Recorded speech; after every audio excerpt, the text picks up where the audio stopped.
오늘도 클릭해주셔서 감사합니다. 구독과 좋아요 부탁드립니다.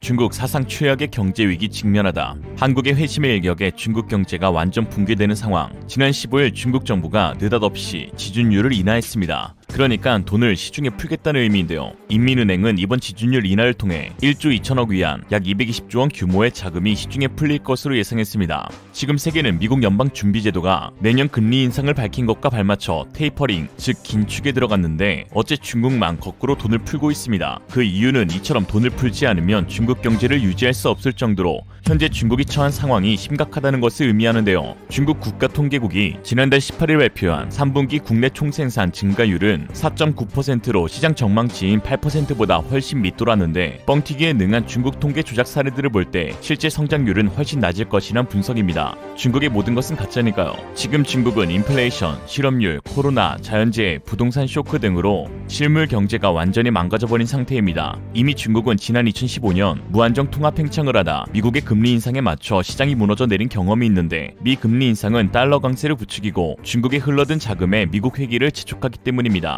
그래서 중국은 지난 2015년의 악몽을 재현하지 않으려 최근 몇 년간 미국이 경기부양책으로 돈을 풀고 있을 때 오히려 긴축에 들어갔었던 것이었죠. 그런데 웃긴 게 긴축에 들어가니 다시 경제가 망가지게 되자 또다시 돈을 풀어야 하는데 시장이 풀린 돈이 효과를 보려면 1, 2년은 지속적인 통합 팽창에 들어가야 하고 문제는 내년에 예상되는 미국 금리 인상과 그 시기가 맞물린다는 것입니다. 이번에도 타이밍이 엇갈려서 알고도 당하게 된 것이죠. 죽을 것을 미리 고집하는 느낌이 이런 건가? 무튼 중국의 지옥은 곧 열릴 것으로 보입니다.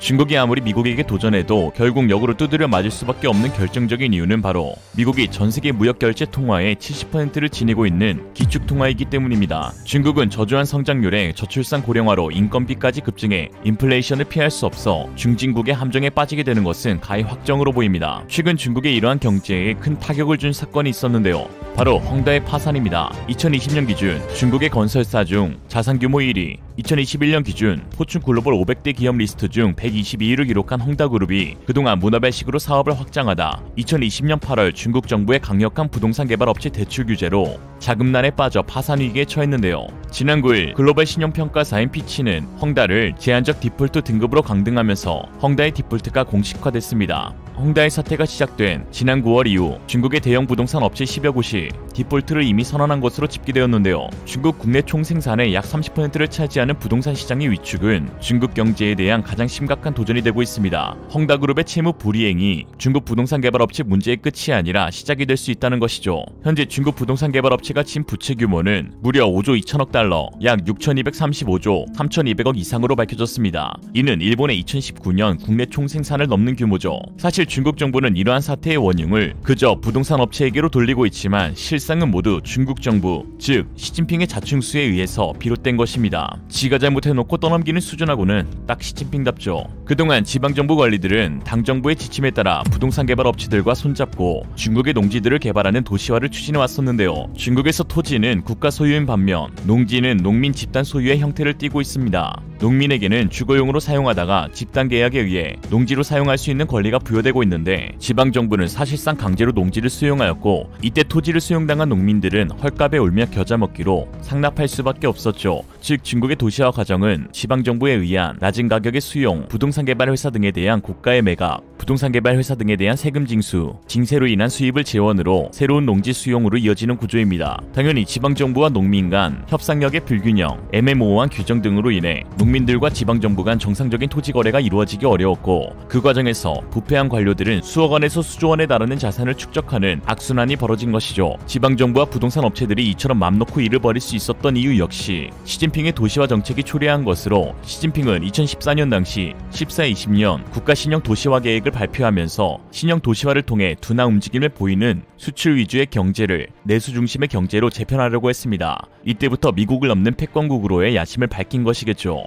신형 도시화가 복지 등 서비스 산업과 건설 경기 활성화, 도시 농촌 간 빈부격차 해소, 주민소득 향상이라는 선순환 구조를 이끌어내는 새 성장 동력이 되리라고 오판한 것인데요. 그 사이 한도 없는 무지성 대출을 받은 중국 부동산 업체들은 이때다 싶어 무리한 사업 확장을 벌여왔고 신형 도시화 계획이 끝난 1년 뒤인 현재 2021년 국가 경제까지 뒤흔들 정도의 파산 위기를 맞게 된 것입니다. 한마디로 이게 다 시진핑 때문이다. 중국이 겪는 경제 위기는 단순히 부동산, 금리 등 하나의 문제로 볼 수 없고 전체적으로 전체적으로 썩은 줄들이 서로 촘촘히 묶여있는 것으로 헝다 사태가 헝다의 파산으로 끝나는 것이 아닌 중국의 붕괴까지 초래할 수 있는 상황입니다. 그 하나의 사례로 현재 중국은 극심한 식량 부족을 겪으며 식량 안보까지 외치고 있는 상황인데, 이 역시 부동산 개발 업체의 무리한 사업 확정으로 인해 발생한 위기입니다. 14억이 처먹을 농지에 모두 아파트가 들어왔으니까요. 지금 중국의 공실 아파트와 공사 중인 주택을 다 합치면 35억 명이 살 수 있는 규모라니 무지성도 이런 무지성이 없습니다. 이쯤 되면 농지 부족이 아닌 능지 부족이 아닌가. 2020년 8월 시진핑은 식량 문제를 국가 안보로 설정, 음식 낭비를 줄이라며 식품 낭비 금지법을 지시했고, 이는 즉시 국가 캠페인으로 전환되었습니다. 이때 한창 먹방을 금지한다고 난리도 아니었죠.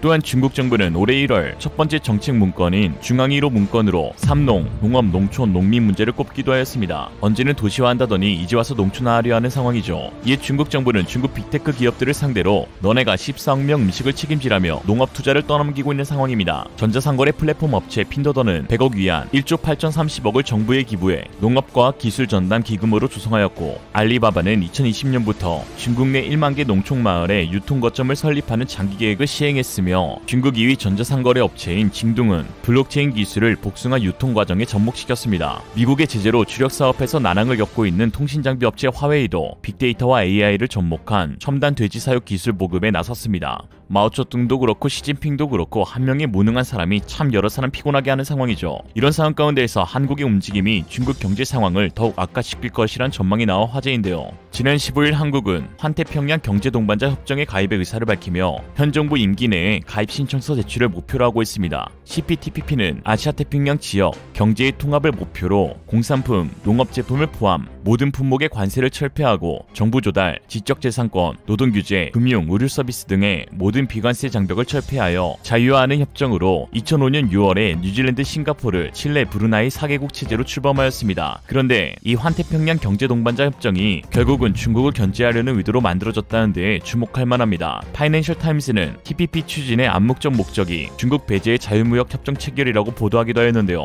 코로나19의 장기화로 각국에서 농수산물 수출을 제한하고 있는 상황에서 중국을 배제한 세계협정이 추진되는 것은 중국의 고립화를 더욱 심화시킬 것이란 전망입니다. 한국경제연구원은 한국의 참여로 인해 아태 지역에서의 중국의 경제적, 외교적, 군사적 부상을 견제하는 기제로 작용할 수 있다는 분석을 내놓은 바 있습니다. 또한 한국 정부는 미국이 주도하는 반중 철강 동맹 참여도 검토하고 있는 상황인데요. 유럽연합에 이어 일본에도 철강 관세 완화를 추진 중인 미국이 중국을 견제하기 위한 새로운 철강 무역협정 구축에 우방국의 동참을 요구하고 있기 때문입니다. 15일 정부 및 관련 업계에 따르면 산업통상자원부는 현재 미국과 무역확장법 232조를 근거로 한 철강 수출 제한 완화와 함께 새로운 철강 알루미늄 무역 협정인 GASS 참여 문제를 논의하고 있습니다. GASS는 철강 알루미늄의 지속 가능한 협정으로 과잉 생산을 막고 탄소 감축 노력을 통해 철강 산업의 지속 가능성을 높이겠다는 취지인데, 사실상 중국을 겨냥한 조치라는 해석입니다. 정부는 철강 동맹 참여 가능성을 강하게 추진하고 있는데, 미국이 동맹국을 규합해 반중관세 동맹을 맺고 향후 참여 여부에 따라 철강 수출 시 혜택 또는 불이익을 주겠다는 뜻이라며, 미국과 철강 협상 타결이 임박한 영국이 새로운 철강 무역 협정 참여를 공식화할 것으로 예상되는 만큼 우리 정부도 선제적으로 참여해 룰 세팅을 주도할 것이라고 말했습니다. 한편 중국의 농지가 황폐화됨에 따라 먹이를 찾는 멧돼지가 도시까지 출몰하고 있어 사회적인 문제가 되고 있는데요.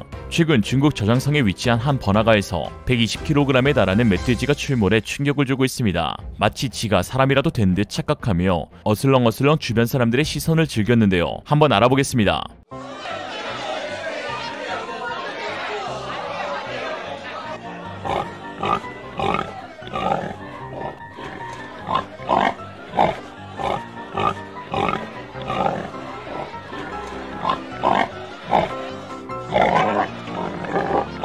그만 알아보죠. 이상으로 리얼리즘이었습니다. 여러분의 생각은 어떠신가요? 현명하고 지혜로운 여러분의 의견을 지금 댓글에 남겨주세요. 감사합니다.